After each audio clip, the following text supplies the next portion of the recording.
And the Toronto District School Board says it's grappling with the most challenging budget in years. They say the province has reduced funding by $21 million.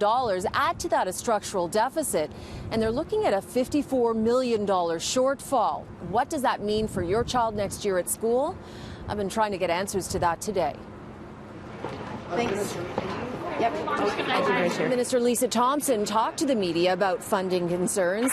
She says the government hasn't announced all of its pieces of funding just yet. In terms of the overall funding envelope, there's one piece missing, and that's called the Local Priorities Fund.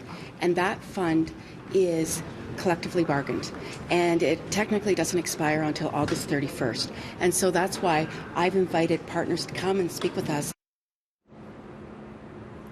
Now, what money those added funds will mean, nobody knows, not even the boards. And I spoke to the chair of the Toronto District School Board today, and she tells me one of the things that's adding to uncertainty, confusion, and perhaps an even bigger shortfall is the new government legislated class sizes. They're going up slightly, but that could have an impact on the budget.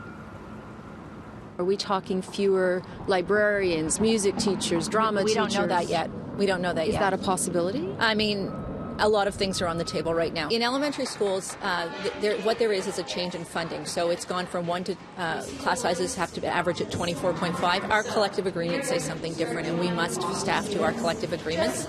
So what that means is we will staff to our collective agreements, so there should be very little change at the elementary school level. The problem will become is that we don't have money to pay for them anymore.